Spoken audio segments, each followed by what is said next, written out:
Hey, nurse friend. Welcome back. It is good to see you guys. Today, I figured it's going to be a little more personal, just like we're just sitting down and talking for a minute. Before we jump into this upcoming series, I've been thinking about something I don't always hear nurses say out loud. There are moments in nursing that change you and you don't even realize it at first. Not the big dramatic moments that people expect. I mean, the quiet ones, the ones that seem normal. They seem normal in the moment. And then you look back later and you're like, yeah, that changed something in me. So if you've been feeling a little different lately and you've still been showing up, doing your job, but not feeling like yourself in that same way, this is for you. And just so you know, I'm not sharing this to be negative. Um, I actually think a lot of these changes are how we cope and how we adapt. It's like your mind and your body is trying to protect you. But sometimes we adapt so well that we don't notice the cost until we finally slow down. So today it's really just about noticing gently, because remember, it always is and always will be a judgment-free zone. So when you think about it, one moment that can really change you is the first time you experience something that you just can't shake off. It may be a patient that you connected with, a family that broke your heart. It just may be something that just didn't feel fair. You go home and the world is still going on around you is normal. Family's thinking about what you're going to have for dinner, and you're trying to be present, but your mind just keeps going back. If you've ever had that happen, I just want you to know that it doesn't mean you're too sensitive. It just means that you cared. I remember what that looked like for me. For a family, a man who had three daughters, and all three of his daughters were trapped in a fire. And they suffered from smoke inhalation, cardiac arrest, brought to the hospital. Um, Two sisters were already pronounced at the scene. They bring the third one in and they're just working on her, and the dad is there. And I mean, these are really accomplished girls. Like they were in their early 20s, but really accomplished. Like they had their head on straight. They were going after what they wanted in life, like really doing great things academically in the community. And I just remember how we rallied so hard and worked so hard on that remaining sister. And she ended up not making it. And I remember the father performing this cultural ritual to prepare to send her off to be with her ancestors. I still remember it to this day. Him standing at the foot of her bed and the way he's saluting her and honoring her. And he has items that he's bringing for her, socks to put on her feet so that her feet aren't cold in the journey that she's getting ready to take. different things, like this necklace of beads that he puts on her. Everything was symbolic. It was, it almost felt like we were invading in something that was so personal and so private. But I'll never forget what that looked like and how that dad had to come to terms with he lost all three of his little girls in the same day. The world kept going on well after I punched out, but that stayed with me. I just couldn't shake it. And again, I realized it doesn't mean that I was too sensitive.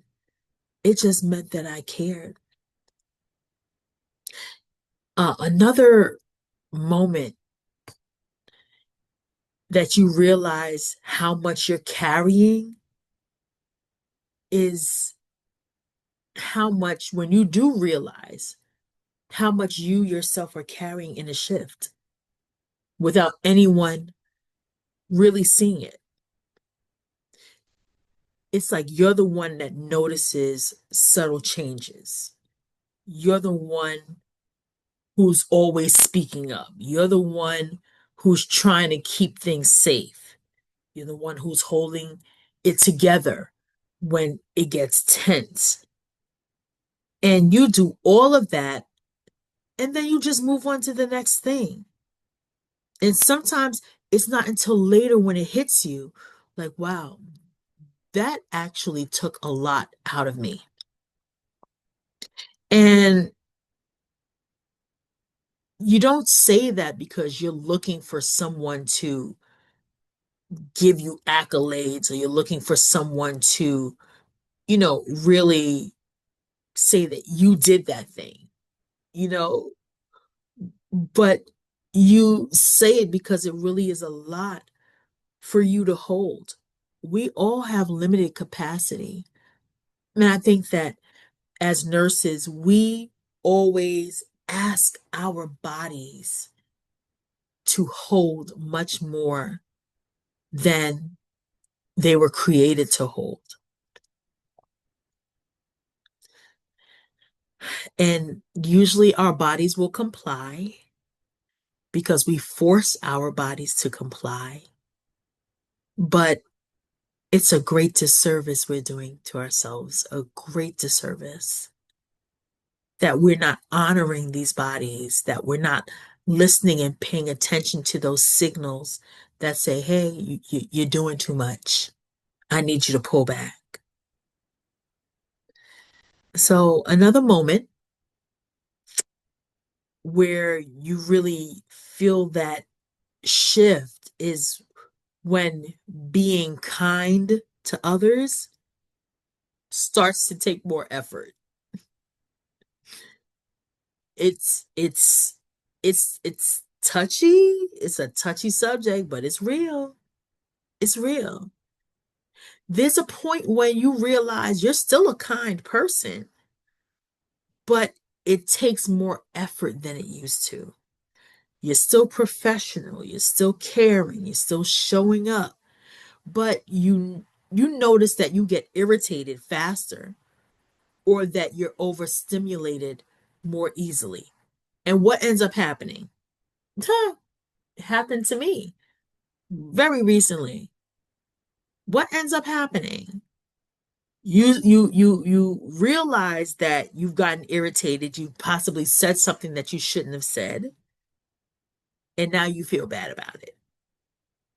But honestly, sometimes your brain is trying to conserve energy because when you've just been giving and giving and giving, guess what? Your emotions get tired too.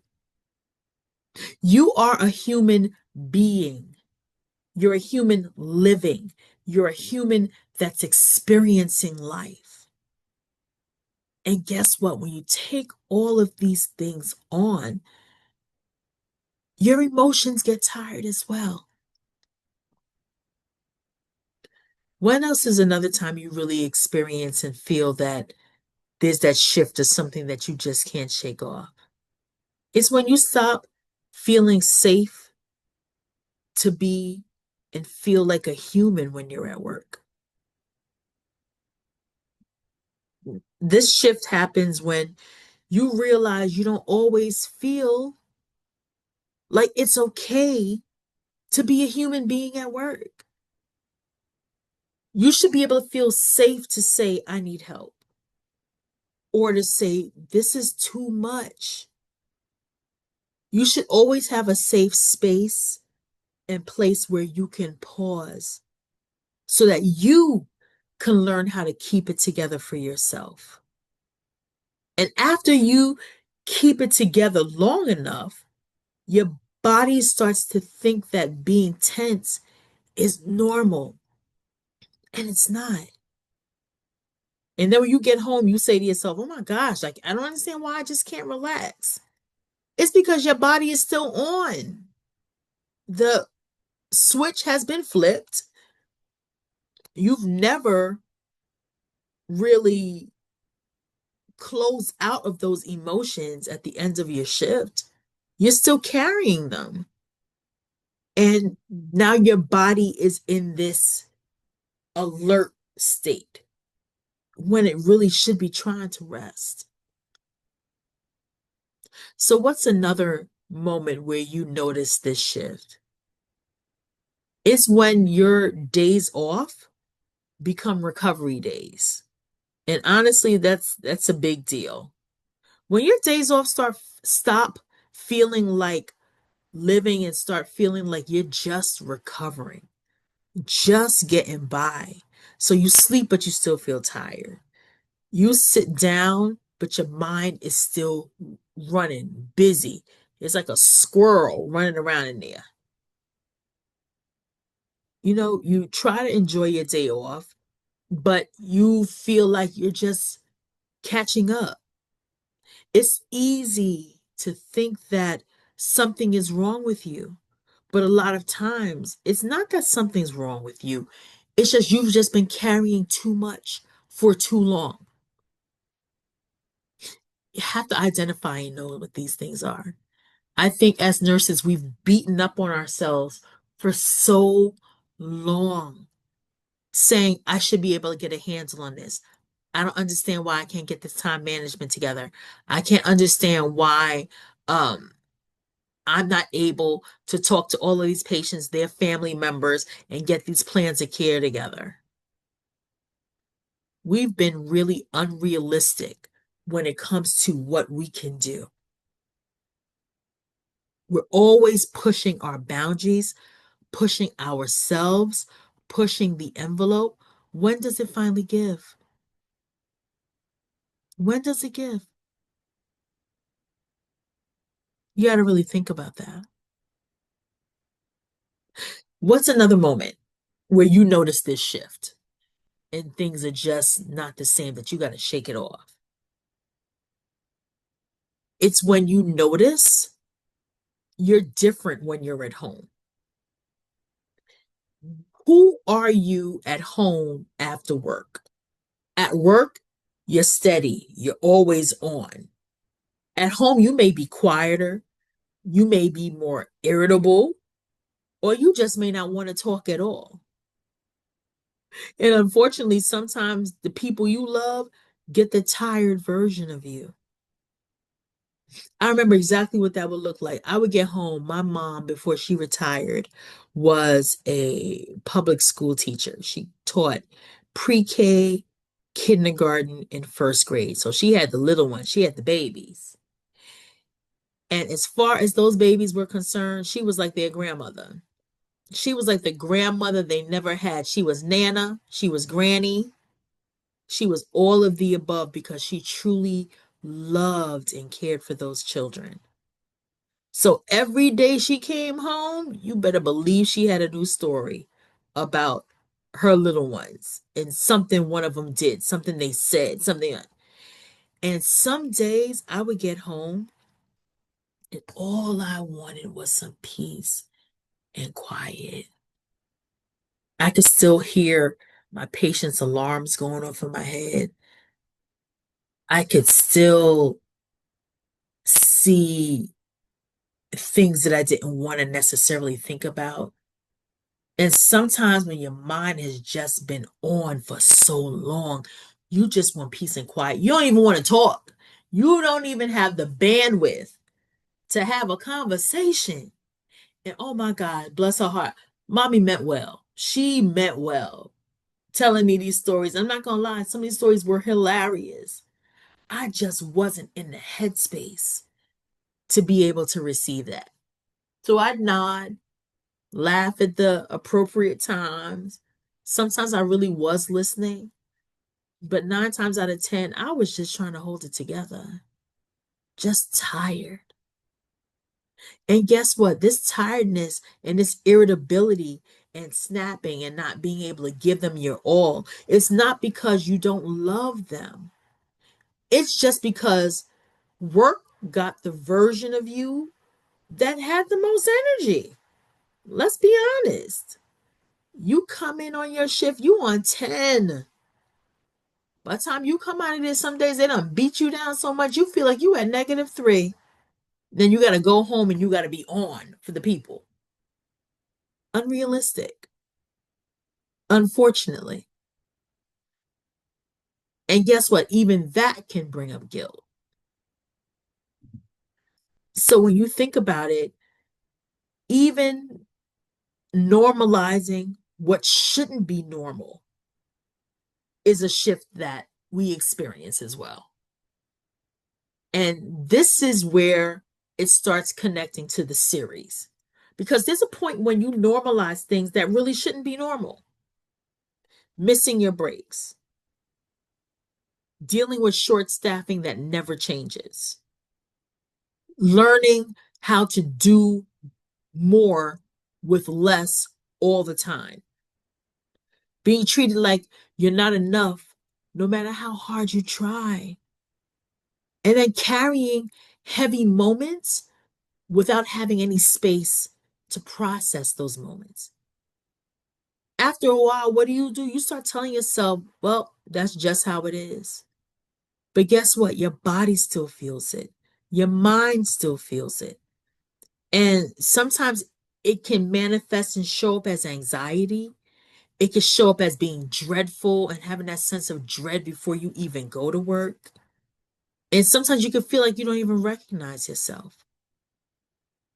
So I want to ask you something. And remember, always judgment free zone is just to get you thinking. What's one way that nursing has changed you? Not in a skills way in terms of what you're able to perform, but in a personal way. What's one thing that has changed you, that nursing has changed about you? If you want to share, you can keep it simple.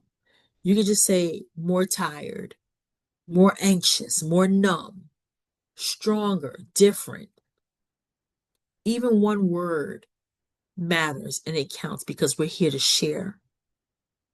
Share with other nurses and show them how to be on a better side and on the better side and live a better life, a more fulfilling life, a life where we are truly emotionally intelligent and we're using our emotional intelligence to not only uplift ourselves, but to uplift those who we have the privilege of conversing with and having in our life.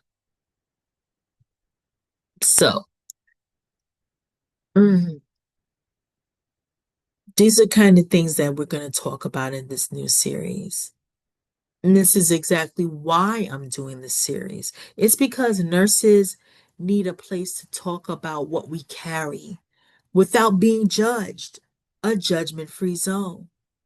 So, in the series, we're going to go deeper into what burnout really looks like for nurses, why guilt hits us so hard, how to come down after a shift, how to set up and erect boundaries that don't make you feel bad as a person, and how you can just start finding yourself again. Not perfectly, not finding yourself overnight, but just finding yourself in a real way. So if you've been feeling alone in this, I just want you to know you're not. You're not. And if you want to walk through this series with me, please subscribe and stay close. We've got a lot to talk about, a lot to uncover, a lot to come to terms with, a lot of love to share, a lot of encouragement to share with each other. So if you feel comfortable, comment, I'm ready. Or even just leave a heart so I know you're here. And as always, I'm so glad you're here.